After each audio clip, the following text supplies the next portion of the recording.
May nagparamdam na ba sa'yo? Yung tipong kinikilabutan ka kapag naaalala mo ang mga pangyayari at kwento dahil alam mong totoong nangyari yun. Feb 2020 nun, yan yung taon na nawala si nanay. At nung burol niya, isa yun sa mga burol na hindi ko makakalimutan. Dahil bukod sa napakadaming taong nagpunta na binubuo ng mga kaibigan, estudyante at mga kamag-anak, madami rin akong napakinggan ng mga kwento tungkol sa pagkatao ng nanay ko na doon ko lang narinig.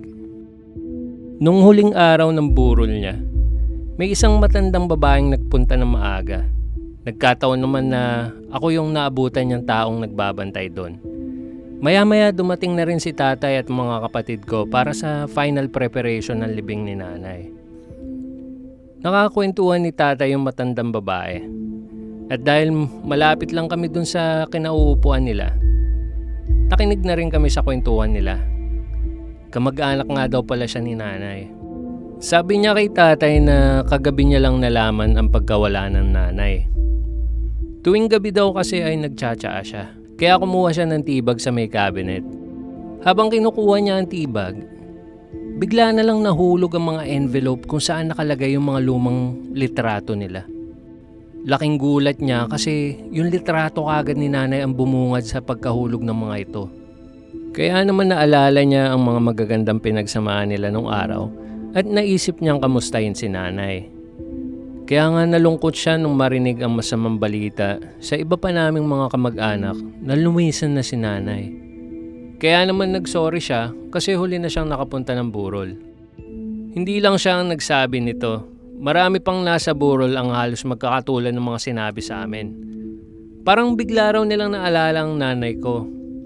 Lalo na yung mga seniors or yung mga kabatch niya sa school.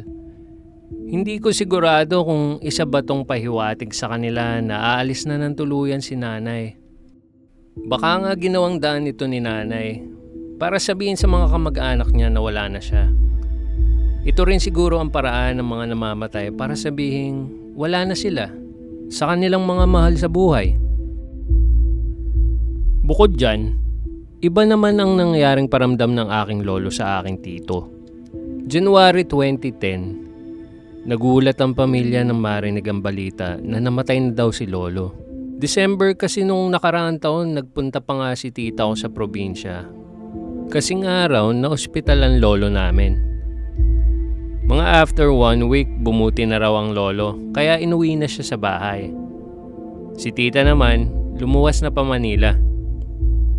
Lahat nga kami nagulat kasi akala namin maayos na talaga ang lagay ni lolo. Yun pala, alis na siya ng tuluyan. Nakakalungkot, pero hindi ko nagawang makauwi ng probinsya kasama sila tatay at ang pamilya. Dahil nasa isang college tour ako nung mga oras na yon. Pagka-uwi nila galing probinsya, saka ko naintindihan at natanggap na talagang wala na si lolo. Sinabi sa akin ng ate ko ang kwento ni tito noong araw na namatay ang lolo. Parang isang malaking biro. Dahil nga sa probinsya na tumanda ang lolo bilang magsasaka, normal lang sa kanya ang gumising ng 3 a.m. Parang yung panganay ding kapatid nila tatay. Napakaaga nung gumising. Masipag ang lolo kaya wala tong sinasayang na oras. Kinasanayan niya na rin gumising na maaga para pumunta sa bukid. Minsan nagkokopra, minsan naman nagtatanim siya ng palay. Siguro nga sanay na yung katawan niya na parang isang automatic alarm clock. Kaya kahit 88 years old na siya, maaga pa rin siyang gumising. 3 a.m. na noon sabi ni tito. Parang naalimpungatan siya dahil ginigising daw siya ni lolo. Tinapik siya ni lolo at ginising siya.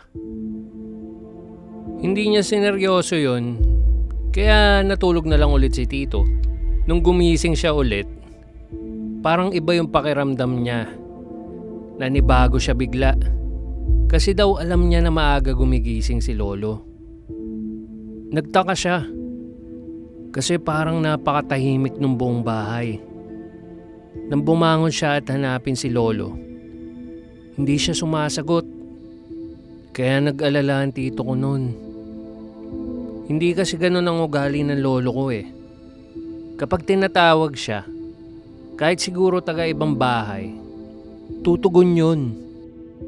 Sa pagtataka ni tito, dumiretso siya sa paboritong bench ni lolo para tignan siya. Nakita niya itong natutulog sa bench. Ang buong akala niya, natutulog ng mahimbing si lolo. Pero nung ginising niya, wala siyang narinig na kahit anong sagot mula sa kanya.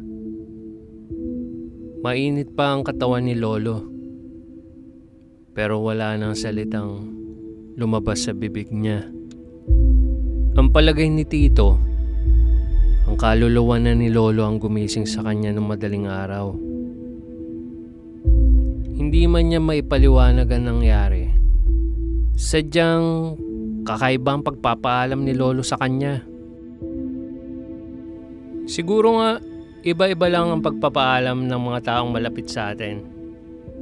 Kasi merong mga pagpaparamdam na maingay, meron din naman tahimik. Parang mga pahiwatig lang. Para maramdaman natin na talagang wala na sila. Nakuwento pa nga sa akin ng pinsan ko na tinawag niya si Ate R habang papasok sa trabaho. Nakailang tawag nga yung pinsan ko sa kanya pero hindi man lang siya lumingon. Sabi nga ng pinsan ko para siyang nasa ibang mundo. Wala nga siyang pinansin, kahit yung nakasalubong niya pang kapitbahay. Baka nagmamadali siya, kaya hinayaan na lang ng pinsan ko. Nung araw ding yon, nakatanggap ng tawag ang tito ko. At binalita sa kanya na wala na si Ate R. Sa totoo lang, may halos kaparehas na kwento si ate at nanay tungkol dun sa kapitbahay namin. Magkasamang naglalakad pa uwi si nanay at si ate nang makita nila si Manong, kaya tinawag nila to. Wala namang ibang tao dun. Pero parang wala siyang naririnig na kahit sino. Nakailang tawag na si nanay at si ate. Pero talagang hindi lumilingon si Manong. Sabi nila nanay, nakatungo lang daw si Manong. Kahit nung naglakad na sila papalayo. Nagulat nga kaming lahat Kasi kinabukasan, patay na si Manong. Tingin ko, merong pagkakapareho ang mga sinabi ko kanina sa nangyari naman sa pinsan ng nanay ko. Nagkwento yung pinsan ko nung burol. Pinigilan niya daw na pumunta ng Visayas si tita. Pero hindi na rin nagsalita ang pinsan ng nanay ko sa anak niya. Nabigla ang nanay ko. Kasi habang nanonood siya ng balita, pangalan ng tita ko ang lumabas sa screen at sinabi ng reporter. Doon namin nalaman na kasama pala si tita sa lumubog na barko. Ayaw maniwala ni nanay nung una. Kasi paano mapupunta si tita sa Visayas? Napakalayo nun dito sa lugar nila. Kaya talagang sobrang nalungkot si nanay nung makita yun sa TV. May mga bagay talaga sa mundo na hindi natin mapaliwanag. Akala natin tayo lang ang nakakaranas nun. Pero ang totoo, may iba pang tao na halos may parehong karanasan katulad ng sa atin. Pwedeng naikwento na din ng isa sa mga kaibigan natin, kaya hindi lang tayong nag-iisang nakaranas nito. Ang mga mahal natin sa buhay, siguro ganito talaga nila ipinaparating ang kanilang huling paalam. Hindi man maingay, hindi rin naman siguro tahimik. Pero para sa mga naiwan, napakasakit nito.